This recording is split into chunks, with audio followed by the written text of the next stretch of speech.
اللہ اکبر اللہ اکبر۔ شروع اللہ کے نام سے جو بڑا مہربان اور نہایت ہی رحم کرنے والا ہے۔ تمام حضرات سورہ فاتحہ اور درود پاک پڑھ لیجئے۔ اعوذ باللہ من الشیطان الرجیم، بسم اللہ الرحمن الرحیم، الحمد للہ رب العالمین، الرحمن الرحیم، مالک یوم الدین، ایاک نعبد و ایاک نستعین، ایاک نعبد و ایاک نستعین، ایاک نعبد و ایاک نستعین، اہدنا الصراط المستقیم، صراط الذین انعمت علیہم غیر المغضوب علیہم ولا الضالین، آمین۔ اللہم صلی علی محمد وعلی آل محمد کما صلیت علی ابراہیم وعلی آل ابراہیم انکا حمید مجید۔ اللہم بارک علی محمد وعلی آل محمد کما بارکت علی ابراہیم وعلی آل ابراہیم انکا حمید مجید۔ اللہ تبارک و تعالیٰ کی مخلوق میں سے اور پوری کائنات میں سب سے پہلا جو گناہ سرد ہوا، جو غلطی کی گئی، اور وہ اللہ تبارک و تعالیٰ کو اتنی ناپسند ہے کہ انسان اس کو اپنے وہم و خیال میں بھی نہیں لا سکتا کہ اتنی ناپسند ہوگی۔ بعض لوگ سوچتے ہیں کہ شاید زنا ہی سب سے بڑا گناہ ہے، چوری سب سے بڑا گناہ ہے، بدکاری سب سے بڑا گناہ ہے، شراب نوشی، یہ گناہ اپنی جگہ بڑے ہیں اور ان سے بچنا نہایت ضروری۔ لیکن ان کے علاوہ ایک اور گناہ ایسا ہے جو ہوا بھی سب سے پہلے اور اللہ کو ناپسند بھی بہت زیادہ ہے، کہ بالکل اللہ اس کو پسند نہیں کرتے، ناراضگی بھی اس کے اوپر اللہ کی بہت ہے، کرنے والے کا انجام بھی بہت برا ہوتا ہے۔ وہ گناہ جو اللہ کو ناپسند ہے اور جس پہ اللہ تبارک و تعالیٰ کی پکڑ بھی آتی ہے، اللہ ناراض بھی ہوتے ہیں۔ نبی علیہ الصلوۃ والسلام نے بھی اس گناہ سے بچنے کی تلقین فرمائی، قرآن پاک میں بھی اس کا ذکر ہے۔ اس گناہ کو عام زبان میں، عام معاشرے میں، عام بول چال میں ہم لوگ گھمنڈ کا نام دیتے ہیں، تکبر کا نام دیتے ہیں۔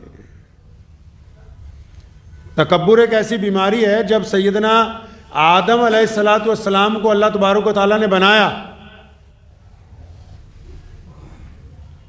تو یہ واقعے کا ذکر قرآن پاک میں ہے۔ جب آدم علیہ الصلوۃ والسلام نے اللہ تعالیٰ نے بنایا آدم علیہ السلام کو، تو ابلیس جو تھا، اب یہ ابلیس نام ہمیں اس لیے برا لگ رہا ہے کیونکہ اس کے ساتھ گناہوں کی داستان جڑی ہوئی ہے۔ اگر یہ نیک ہوتا تو ہم اسی کو اچھا سمجھنے لگتے۔ تو ابلیس نے نعوذ باللہ تکبر کیا، اپنے گھمنڈ کا اظہار کیا کہ اللہ میں تو اس سے اعلیٰ ہوں۔ اچھا بھائی تو اعلیٰ کیسے ہے؟ قرآن پاک نے اس کا ذکر کیا، تو اعلیٰ کیسے؟ کہ اللہ مجھے تو آگ سے پیدا کیا گیا ہے اور یہ مٹی سے بنایا گیا ہے، تو میں تو اس سے اعلیٰ ہوں۔ تو اللہ تبارک و تعالیٰ اس بات سے ناراض ہو گئے کہ خالق میں ہوں، مالک میں ہوں، بنانے والا میں ہوں، زندگی دینے والا میں ہوں، یہ تم نے اپنے پاس سے کیسے طے کر لیا کہ آگ سے پیدا ہوئی مخلوق زیادہ عزت دار ہے یا مٹی سے پیدا ہوئی مخلوق زیادہ عزت دار ہے؟ اس کا فیصلہ کرنے والے تم کون ہوتے ہو؟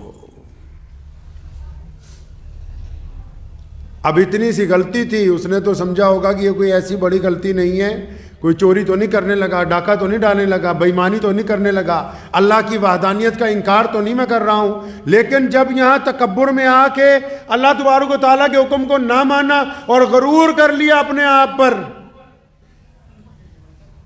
قرآن پاک میں اس کے لفظ درج ہیں کہ کہنے لگا کہ میں تو اس سے اعلیٰ ہوں۔ اب جب اپنے آپ کو اعلیٰ سمجھنے لگا تو اللہ تبارک و تعالیٰ نے جو وہاں سے اس کو دھتکارا ہے، وہاں سے جو نکالا ہے، تو پھر فرشتوں کی مجلس میں سے بھی گیا، سرداری بھی گئی، عزت بھی گئی، ریاضتیں بھی گئیں، نمازیں بھی گئیں، سارا کا سارا حسن بھی گیا، اخلاق بھی گیا، کردار بھی گیا، اور حکم ہو گیا کہ قیامت والے دن تک ایسے ہی رہے گا تو۔ انسان کو بنانے کا ذکر ہے نا قرآن پاک میں، اور اتنی سمجھ تو ہم سب رکھتے ہیں۔ انسان کی جب تخلیق ہوتی ہے، جب انسان پیدا ہوتا ہے، تو پانی کے ایک گندے قطرے کے ساتھ انسان کو وجود دیا اللہ تبارک و تعالیٰ نے۔ اگر کپڑوں کو لگ جائے تو ہم کہتے ہیں کہ کپڑوں پر نجاست لگ گئی کہ ان کو پاک کرنا ہے، نماز نہیں ہوگی۔ تو وہ بندہ جب تکبر کرتا ہے، آپ ایسے ہی اندازہ لگائیں، ایک عام سی مثال لے لیجئے کہ آپ کے پاس کوئی 100 گز کا، 200 گز کا، 1000 گز کا پلاٹ پڑا ہو، آپ کا کوئی دوست رشتہ دار مانگے کہ یار مجھے یہاں ایک فنکشن کرنا ہے، ایک پروگرام کرنا ہے، 2-4 گھنٹے کے لیے، 1-2 دن کے لیے دے دو، اور وہ لے تو اپنی مرضی سے اگر وہ وہاں 1-2 دیواریں کھڑی کر دے، اپنی مرضی سے وہاں 2-4 کھڈے کھود لے، تو جب دوسرے دن آپ کو واپس ملتا ہے تو آپ کا تو بلڈ پریشر ہائی ہو جاتا ہے کہ یہ میری زمین پر تم نے کیا کیا؟ اس لیے تو نہیں دی تھی کہ تم اپنی مرضی سے یہاں کھدائی کرتے رہتے، اپنی مرضی سے دیواریں کر لیتے، اپنی مرضی سے فلاں چیز توڑ دیتے، فلاں بنا دیتے۔ آپ تو ناراض ہونے لگتے ہو۔ آپ تو کسی کو چھوٹی سی چیز ادھار دے دو، کوئی گاڑی اپنی ادھار کے لیے دے دو، کوئی سامان دے دو، وہ خراب کر کے لے آئے تو ناراض، یار میں نے تو تمہیں صحیح سلامت دی تھی، تم اس کو کیا کر کے لے آئے؟ آپ کے ہاتھ سے چاہے وہ ٹوٹ جائے، آپ کے ہاتھ سے چاہے وہ برباد ہو جائے، آپ کو کوئی فرق نہیں۔ اور کوئی دوسرا جس کو عاریتاً دی گئی ہو، وہ ادھار دی گئی ہو، وہ اس میں کچھ رد و بدل کرنے لگے تو بندہ ناراض ہو جاتا ہے۔ تکبر تو بہت اچھی چیز ہے، اللہ تعالیٰ کا نام ہے، اعلیٰ صفات میں ہے۔ پتہ ہے آپ کو؟ اعلیٰ صفات میں سے ہے اللہ تعالیٰ کی، ذکر ہے اس کا باقاعدہ اللہ تبارک و تعالیٰ کے ناموں میں۔ اللہ کو نام پسند ہے، تسبیح کرنے لگو چاہے، اس کا بھی نعم البدل ملے گا۔ لیکن وہ نام کس کے لیے ہے جی؟ وہ تکبر اللہ کو کس کے لیے پسند ہے؟ غرور اللہ کو کس کے لیے پسند ہے؟ یہ جو لفظ اللہ نے بنایا متکبر، یہ کس کے لیے کہا؟ یہ جو اللہ تبارک و تعالیٰ کو غرور پسند ہے، تکبر پسند ہے، یہ اللہ کو اپنی ذات کے لیے، جس کو ایشور سمجھتے ہو، جس کو ایشور کہتے ہو، جو خدا ہے، جو رب العالمین ہے۔ اب جو نام اللہ نے اپنے لیے پسند کیا ہو، وہ کوئی بندہ اس کو اپنے لیے استعمال کرتا ہو، تو آپ کا کیا اندازہ ہے کہ پھر اس کی طرف رحمت آنی چاہیے یا عذاب آنا چاہیے؟ کس بات کا تکبر ہے انسان کو بھائی؟ ذرا سا بلڈ پریشر ہائی ہو جاتا ہے تو اس کو لگتا ہے کہ شاید موت نہ آ جائے، نس نہ پھٹ جائے، ڈاکٹر کے پاس بھاگتا پھرتا ہے۔ ذرا سا پخانہ رک جائے تب بھی ٹینشن ہو جاتی ہے، پتہ نہیں کیا ہو گیا۔ آنکھوں کے آگے اندھیرا چھا جائے تب بھی گھبرا جاتا ہے۔ تکبر کس بات کا ہے؟ بہت زیادہ دولت ہے، اس بات کا تکبر ہے۔ کل تک جن کے پاس بہت زیادہ دولت تھی، آج وہ سڑکوں پر بیٹھے ہوئے بھیک مانگ رہے ہیں۔ کل تک جن کے پاس بہت زیادہ دولت تھی، آج ان کے محلوں کے کھنڈرات کھڑے ہیں، کوئی وہاں پر ایک وقت میں صفائی کرنے والا نہیں ہے۔ بادشاہ اکبر کی جو بیگم تھی، شاہجہاں کی بھی جو بیگم تھی، جب دربار لگتا تھا بادشاہ کا، عدالت لگتی تھی، وہ لوگوں کو فیصلے کرتا تھا، سزائیں سناتا تھا، تو بیگم پردے کے پیچھے بیٹھی ہوتی تھی۔ دریائے جہلم کے کنارے اس کا مزار ہے اب بھی، اور وہاں کوئی نہیں ہے، آج ویرانہ ہے، جانور بیٹھے ہوئے ہیں۔ اور اس عورت کی یہ تاریخ ہے کہ اگر بادشاہ نے کہا کہ کسی کو پھانسی دے دو تو اس نے صرف پردے کی کنی پکڑ کے جب ہلاتی تھی تو بادشاہ سمجھ جاتا تھا کہ بیگم اس فیصلے سے ناراض ہو گئی، فوراً قاضی کو کہتا تھا نہیں فیصلہ بدلو، اس کو پھانسی کی بجائے رہا کر دیا جائے۔ جن کے پردے کی کنی ہلانے سے لوگوں کے فیصلے تبدیل ہو جاتے تھے، آج ان کی قبریں جو ہیں ویران پڑی ہیں، وہاں پوچھنے والا کوئی نہیں ہے۔ کس بات کا تکبر؟ کچھ لوگوں کو تکبر ہے کہ ہمارے پاس دولت بہت ہے، کچھ لوگوں کو تکبر ہے کہ ہمارے پاس حکومت ہے، کچھ لوگوں کو تکبر ہے کہ ہم بہت بڑے افسر بن گئے، کچھ لوگوں کو تکبر ہے کہ ہم بہت اعلیٰ عہدے پر بیٹھے، کچھ لوگوں کو تکبر ہے کہ ہم جیسا عالم کوئی نہیں، کچھ کو تکبر ہے کہ ہماری طرح شاید بولتا کوئی نہیں، کچھ لوگوں کو تکبر ہے کہ ہماری طرح حسین کوئی نہیں، کچھ کو تکبر ہے کہ ہماری طرح کوئی پڑھا نہیں سکتا، کئیوں کو تکبر ہے کہ ہماری طرح کسی کے پاس علم کی دولت موجود نہیں، کئیوں کو تکبر ہے کہ ہمارے جیسا کوئی مستری نہیں ہے۔ قبرستان بھرے پڑے ہیں ایسے تکبر کرنے والوں کے ساتھ جو کل تک یہ کہتے تھے کہ ہمارے علاوہ یہ کام کوئی دوسرا کر ہی نہیں سکتا ہے۔ قبرستان بھرے پڑے ہیں، اور جی میرے علاوہ فلاں کا کام نہیں چلے گا، جی اگر میں نہیں ہوں گا تو فلاں چیز نہیں چل سکتی۔ صاحب نسبت بزرگ کو پوچھا کسی نے کہ حضرت میں جا رہا ہوں، آپ کے پاس اتنے سال رہا ہوں، مجھے کچھ نصیحت کر دیجئے۔ بڑی خوبصورت بات کہی، کہنے لگا میرے بیٹے میرے بچے دو کام نہیں کرنا۔ کہ حضرت کون سے دو کام نہ کروں؟ فرمایا ایک اللہ بننے کی کوشش نہ کرنا، دوسرا رسول اللہ بننے کی کوشش نہ کرنا۔ شاگرد گھبرایا، حضرت کا ہاتھ پکڑا، فرمایا آپ کیسی باتیں کرتے ہیں، اللہ کون بن سکتا ہے؟ اور نعوذ باللہ یہ گستاخی کون کر سکتا ہے کہ نعوذ باللہ اپنے آپ کو رسول اللہ کہے؟ فرمایا میرے بچے میرے کہنے کا مطلب یہ ہے کہ جو چاہو وہ ہو جائے، زندگی میں جو چاہو وہ ہو جائے، جو چاہو وہ سامنے والا مان لے، جیسے چاہو ویسے رہو، جو چاہو وہ ہونا چاہیے۔ یہ صرف تو اگر ہے تو صرف اللہ کی ہے، اللہ کے علاوہ کسی کی نہیں ہے۔ اس لیے خدا بننے کی کوشش کئی اڑ جاتے ہیں نا کہ نہیں، رشتہ داری میں بھی اڑ جاتے ہیں۔ ہم نے کہا یہاں رشتہ نہیں ہوگا تو نہیں ہوگا، فلاں کام تجھے نہیں کرنے دیں گے تو نہیں کرنے دیں گے، اڑ جاتے ہیں۔ اپنے آپ کو قول فیصل کا درجہ دیتے کہ نہیں ہم تو اڑ گئے ہیں۔ اب اڑتے کیوں ہیں؟ ان کو پتا ہے کہ سامنے والے کی مجبوری ہے کہ شاید یہ اگر داماد کو لے کے ساتھ نہیں چلیں گے، اگر یہ اپنے فلاں رشتہ دار کو نہیں لے کے چلیں گے تو اس کا تو کام ہی نہیں بننے کا، اڑ گیا یہ۔ اور فرمایا بچے سن، جو کہہ دیا وہی سچ ہے، جو کہہ دیا وہ پتھر پر لکیر ہے، جو کہہ دیا وہ اللہ کو منظور ہے، جو کہہ دیا وہ دستور ہے، جو کہہ دیا وہ قانون بن گیا ہے، جو کہہ دیا وہ قیامت تک بدلا نہیں جا سکتا۔ اگر یہ صرف اللہ نے کسی کو عطا کی ہے تو وہ صرف ہمارے اور آپ کے نبی حضرت محمد الرسول اللہ کو عطا کی ہے۔ اور اگر تم کچھ کہہ دو غلط ہو تو معافی مانگ کے سیدھے راستے پر آ جاؤ، اپنی کہی ہوئی بات پر اڑ مت جانا۔ جو کہا سچ کہا، اور جو کہا قانون بن گیا۔ یہ صفت کس کی ہے؟ صرف رسول اللہ صلی اللہ علیہ وسلم کی، اور کسی کو یہ درجہ حاصل نہیں، اور کسی کو یہ اختیار حاصل نہیں ہے۔ بڑے سے بڑے محدث سے غلطی ہو سکتی ہے، بڑے سے بڑے انجینئر سے غلطی ہو سکتی ہے، بڑے سے بڑے وزیر سے غلطی ہو سکتی ہے۔ جو بندہ اپنی غلطی کو مان لے، انسان ہی وہی ہے۔ اچھے تکبر کرنے والے لوگ جو اس وہم میں رہے ساری زندگی کہ میں فلاں سے اعلیٰ ہوں، میں فلاں سے بھی اعلیٰ ہوں، میں فلاں سے بھی اعلیٰ ہوں۔ ارے تمہارے جنازے کو لوگ اٹھا کے اپنی مرضی سے دائیں بائیں کریں گے، تمہیں اپنی مرضی سے جس جگہ مرضی لے جا کے دفنا دیں گے، تم کسی سے اعلیٰ نہیں ہو۔ دنیا میں اگر کوئی ذات سب سے اعلیٰ ہے تو صرف اللہ اور اس کے رسول صلی اللہ علیہ وسلم کی ذات گرامی ہے۔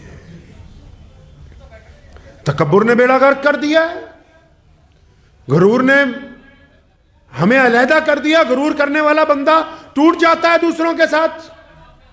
غرور کرنے والا گھر میں الگ تھلگ ہے، معاشرے میں الگ تھلگ ہے، سماج میں الگ تھلگ ہے، اور لوگوں کی نگاہ میں بھی برا، اللہ کی نگاہ میں بھی برا۔ اور کس بات پر غرور کر رہے ہیں جی؟ بلے شاہ نے بڑا سونا شعر کیا ہے، کیا فرماتے ہیں؟ وہ فرمایا دشمن مرے تھے خوشی نہ کریے سجنا بھی مر جانا۔ کئی لوگ خوش ہوتے ہیں نا کہ میرا دشمن مر گیا، فلاں مر گیا۔ فرمایا کس بات پر خوش ہوتا ہے؟ کیا تیرے گھر میں موت نہیں آنی؟ اس بات پر خوش ہوا جا سکتا ہے جو حادثہ ہمارے ساتھ نہیں ہو سکتا، جو حادثہ ہمارے ساتھ بھی ہو سکتا ہے اس بات پر کیا خوش ہو سکتے ہیں آپ؟ تکبر جو ہے لا علاج بیماری ہے۔ لوگ سلام کرنے لگتے ہیں، ہم سمجھتے ہیں کہ پتہ نہیں ہمیں سلام کر رہے ہیں۔ اللہ تعالیٰ نے قرآن پاک میں نہیں کہا الحمدللہ رب العالمین؟ یہ جو قرآن پاک کی آیت ہے یہ کیا فرمایا؟ فرمایا تمام تعریفیں اس پالن ہار کے لیے جو سارے جہانوں کا رب ہے۔ مطلب اگر کسی نے کہا کہ شفیع بھائی یہ کپڑے بہت اچھے لگ رہے، تو یہ شفیع کی تعریف نہیں ہے، یہ اللہ کی تعریف ہے کہ اس نے اس کو اس قابل بنایا کہ اس نے بہترین لباس پہنا۔ یہ تعریف در حقیقت اس انسان نہیں، کیونکہ ساری تعریفیں ہیں ہی اللہ کے لیے۔ عمارت اگر خوبصورت ہے تو یہ اللہ کی توجہ کی وجہ سے خوبصورت ہے، اس کے کرم کی وجہ سے خوبصورت تعمیر کی گئی ہے۔ یہ اللہ تبارک و تعالیٰ نے اس مصور کے دماغ میں بات ڈالی، تب یہ فن اترا ہے اس کا اینٹوں کے اوپر، ورنہ یہ اتر نہیں سکتا تھا۔ وہ جب چاہے جس کی چاہے مت نہیں مار دیتا۔ لوگوں کو تو اپنے کپڑے پہننے کی تمیز نہیں رہتی۔ یہ فن تمہیں کس نے دیا کہ تم اچھا بولتے ہو، اچھا کھاتے ہو، اچھا پیتے ہو، بہترین انداز میں اٹھتے ہو، بہترین انداز میں لکھتے ہو، بہترین انداز میں ملتے ہو؟ یہ تمہارا فن نہیں ہے، یہ تمام تعریفیں تو اللہ کے لیے ہیں جس نے سارے جگ کو بنایا ہے۔ جب غرور آتا ہے نا اپنے مزاج میں، جب تکبر آ جاتا ہے ہمارے میں، پھر زوال شروع ہو جاتا ہے۔ زوال سمجھتے ہیں؟ یہ جتنی پوری دنیا میں، ہمارے ملک میں بھی دیکھو پرانے کھنڈر پڑے ہیں، کئی بڑی بڑی حویلیاں ویران پڑی ہیں، محل ویران پڑی۔ کیوں؟ جو ان محلوں میں رہتے تھے نا، دماغ میں فطور بھر گیا، اچھا اب ہمارے علاوہ تو کوئی ہے ہی نہیں۔ جب بندے کے پاس جوانی آتی ہو کہ یار میرے علاوہ کون ہے جو اتنا پاور میں ہو؟ دولت مند سوچتا ہے میرے علاوہ کون ہے جس کے پاس اتنا پیسہ ہے؟ عالم سوچتا ہے میرے علاوہ کون ہے جس کے پاس اتنا علم ہے؟ جب دماغ میں فطور آ جاتا ہے نا کہ اچھا میں ہی ہوں سب سے پرفیکٹ بندہ، تو پھر زوال شروع ہو جاتا ہے۔ اللہ کی جو چکی ہے نا خدا کی، وہ بڑی تیز نہیں چلتی، بڑی آہستہ چلتی ہے، لیکن اتنا باریک پیس دیتی ہے کہ پیچھے بچتا کچھ نہیں ہے، کچھ نہیں بچتا پیچھے۔ روٹی کے لالے پڑ جاتے ہیں۔ اقتدار والے دنوں میں اقتدار سے نیچے، نیچے والے اوپر۔ تکبر ایسی بیماری ہے۔ اللہ کو بندہ کون سا پسند ہے؟ اللہ نے جس کو عزت دی ہو، کھانا دیا ہو، کپڑے دیے ہوں، صحت دی ہو، ماں باپ دیے ہوں، کچھ بھی نعمتیں اللہ نے اس کو دی ہوں، تو نعمتوں کے بعد روزانہ جو بندہ اپنے رب کا شکر ادا کرتا ہو، اللہ کو شکر کرنے والا بندہ پسند ہے۔ ناشکری والا بندہ، تکبر کرنے والا بندہ، غرور کرنے والا بندہ، بڑا غرور ہے جی، کس بات کا غرور ہے؟ کئی لوگ کہتے ہیں جی ہمارا خاندان بہت بڑا ہے۔ کون سا خاندان بھائی؟ کس خاندان کی بات کرتے ہو؟ آدم علیہ السلام جب کائنات میں آئے، لکھا ہے ان کے بارے میں، خاندان تو ایک ہی ہے۔ آدم علیہ السلام اور اماں حوا کے سے آگے سے جب نسل چلی، اب کچھ لوگوں نے اپنا نام اپنی پہچان کے لیے الگ الگ برادریوں کی شکل میں رکھ لیا۔ اس کا مطلب یہ ہو گیا کہ تم دوسرے پر آ لاؤ۔ میرے کریم نبی کہیے صلی اللہ علیہ وسلم نے فرمایا، کسی گورے کو کسی کالے پر، کسی امیر کو کسی غریب پر، کسی عالم کو کسی جاہل پر کوئی فوقیت حاصل نہیں ہے۔ ہاں جی ہم بہت بڑے خاندان کے ہیں، نوح علیہ السلام کا بیٹا ان کے خاندان کا نہیں تھا؟ قرآن پاک نے کہا تبت یدا ابی لہب وتب۔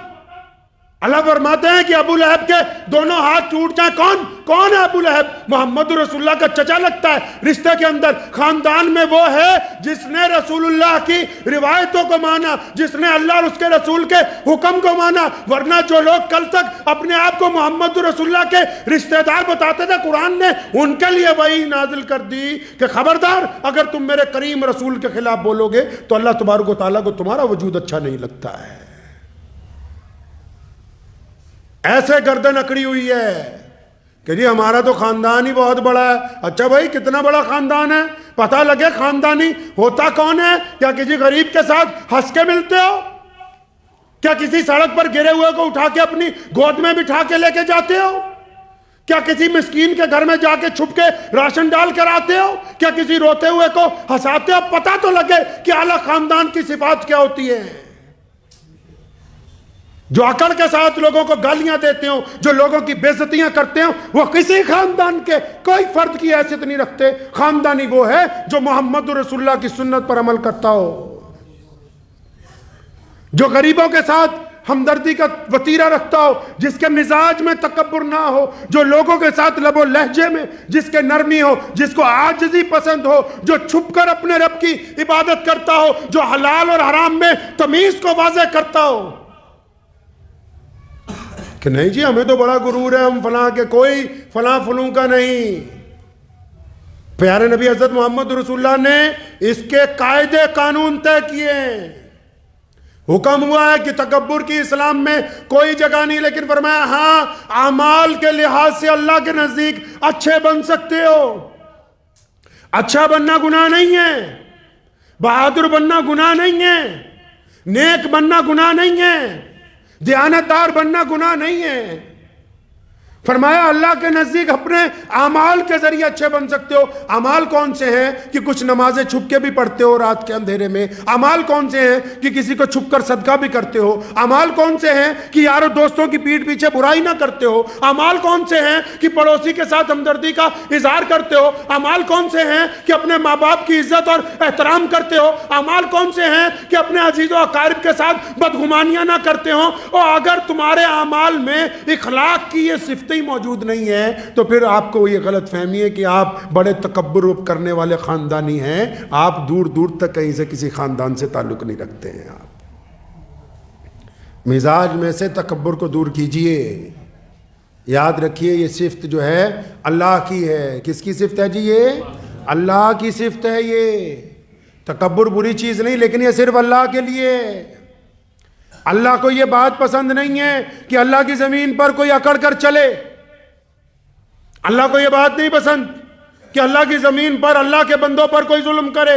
اللہ کو یہ بات نہیں پسند کہ رب کی زمین ہو، رب کے بندے ہوں، اور رب کے بندوں کے اوپر کوئی رب کا ہی بندہ ظلم کرے، زیادتی کرے، گنڈا گردی کرے.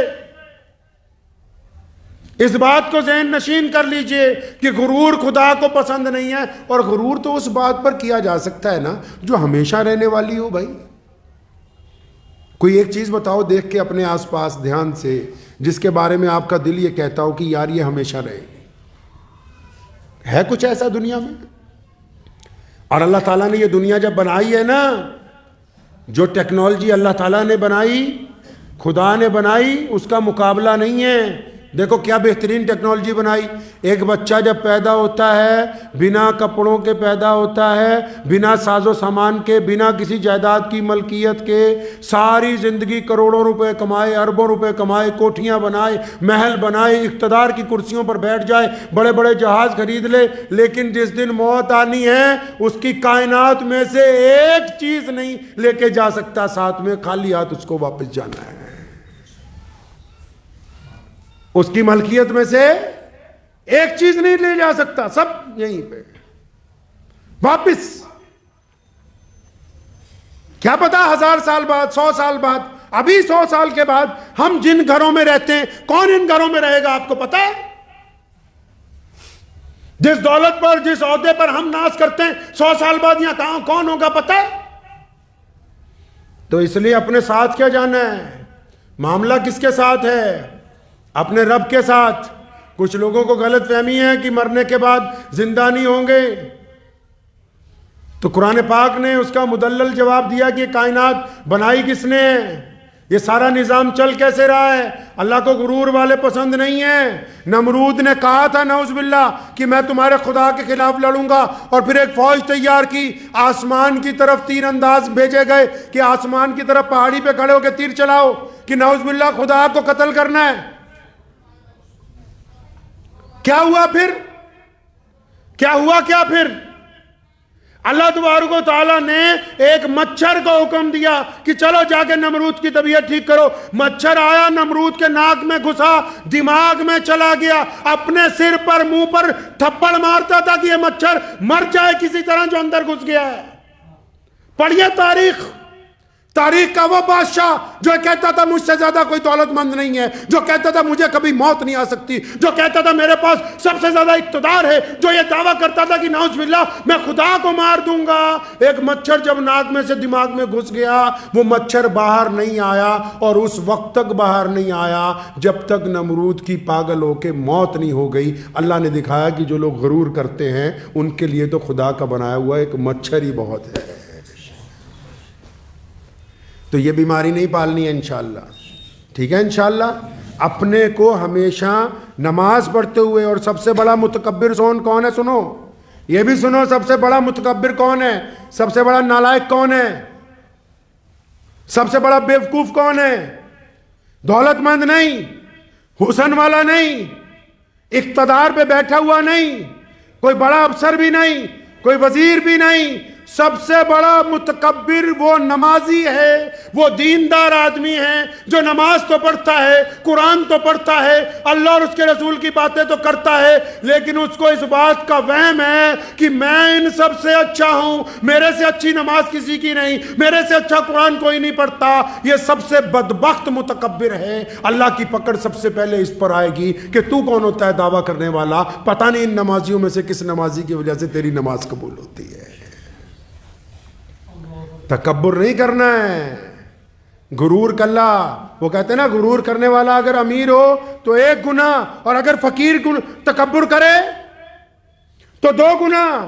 امیر تو اس لیے تکبر کر رہا ہے اللہ نے اس کو بہت کچھ دیا، اس کا دماغ خراب ہو گیا۔ فقیر جب تکبر کرتا ہے کچھ نہ ہونے کے باوجود لوگوں کو دھتکارتا ہے، بدتمیزی کرتا ہے، کوئی کچھ دینے لگتا ہے اس کے سامنے بری بات کہتا ہے، اس کے پیسے پھینک کے مارتا ہے، اللہ کو اس پہ ڈبل ناراضگی ہے کہ ایک تو پہلے سے تو پریشان ہے، اور جب تیرے مدد کے لیے کوئی بندہ آیا تو اس کی بے عزتی کر کے اپنے آپ کو مغرور ثابت کرنا چاہتا ہے۔ تو جو بندہ دیندار ہو اس کو تو زیادہ عاجزی والا ہونا چاہیے۔ ہمارے ہاں تو مسجدوں میں ماشاءاللہ جڑے پرانے بوڑھے ہیں نا، کئی سب کو نہیں کہتا ہوں، کوئی نواں جوان منڈا نماز پڑھنا آ جائے، اچھا بھائی تو کدھر سے آ گیا آج؟ یہ دوسرے کی بے عزتی کرنا تکبر نہیں؟ بھری مجلس میں کسی کو ذلیل کرنا تکبر نہیں؟ خدا کے گھر میں خدا کے بندے اپنے رب کے منانے کے لیے جس طرح مرضی آئے، تو نوکر ہے گھر کا، نوکروں کو کیا اختیار کہ وہ مالک کے دوستوں کے ساتھ بدتمیزی کرتے پھرے؟ کس نوکر کو یہ اختیار ہے بتاؤ؟ جو مسجدوں کے ذمہ دار ہوتے ہیں وہ مسجد کے نوکر ہوتے ہیں۔ کوئی نوکر ایسا ہے دنیا میں کسی شو روم کے اندر، کسی کمپنی میں، کسی سرکار میں کہ اس نوکر کے سامنے اس کے مالک کے دوست آئیں تو ان سے بدتمیزی کر دے؟ ہے کوئی ایسا نوکر؟ یہ کیسے نوکر ہیں کہ مالک کے دوست اپنے رب سے بات کرنے آتے ہیں تو یہ نوکر ہی ان سے پنگا لے کے بیٹھ جاتے ہیں کہ تم ہماری مرضی سے بیٹھو گے، ہماری مرضی سے پنکھا چلے گا، ہماری مرضی سے استنجا خانہ کھلے گا۔ ان نوکروں کو یہ تمیز آ جانی چاہیے کہ اگر اپنی نوکری ایمانداری سے کرو گے تو انعام پاؤ گے، اور اگر ایمانداری سے نہیں کرو گے تو مالک کے دوست تو 2 منٹ کے لیے ناراض ہوتے ہیں، اگر مالک ناراض ہو گیا پھر بچانے والا کوئی نہیں ہے، پھر بچانے والا کوئی نہیں ہے۔ آسان نہیں ہے، اللہ کے گھر کی مجاوری کرنا آسان نہیں ہے۔ مجاوروں کا تکبر بھی اللہ تعالیٰ کو پسند نہیں، دینداروں کا تکبر بھی اللہ کو پسند نہیں، اسی لیے تو ان کو ریاکار کہا گیا کہ بھئی ریاکاریاں کرتا ہے۔ اجی صبح تہجد میں اٹھا تھا، لوٹا نہیں ملا، تجھے کس بدبخت نے پوچھا کہ تو بتا تہجد میں اٹھا تھا یا نہیں اٹھا تھا بھائی؟ پھر تو آج کل لائیو کی سہولت آ گئی ہے، اگر زیادہ تکبر کی بیماری ہے اور تہجد دکھانی لوگوں کو، صبح رات کو 2-2:30 بجے لائیو ہو جا کرو کہ بھائی میں وضو کرنے لگا ہوں، تہجد کی نماز پڑھوں گا۔ یہ اعمال انسان کے اچھی چیزوں کو، یہ چیزیں انسان کے اعمال کو برباد کر دیتی، تباہ کر دیتی، ختم کر دیتی ہیں بالکل۔ عاجزی والے بندے بننا۔ ایک بادشاہ جا رہا تھا، ہارون رشید خلیفہ، اور وہ گزرا ایک باغ کے پاس سے، بچے کھیل رہے تھے، اور پھر ایک بچے نے جو آم کے درخت پر پتھر مار رہا تھا، اس نے ایک بڑھیا سا روڑا دیکھا، بچے شرارتی ہوتے، اس نے ٹکا کے مارا، بادشاہ کے آ کے چھاتی پر لگا روڑا، تو ساتھ میں سپاہی بھی تھے، ملازمین بھی تھے، وزیر بھی تھے۔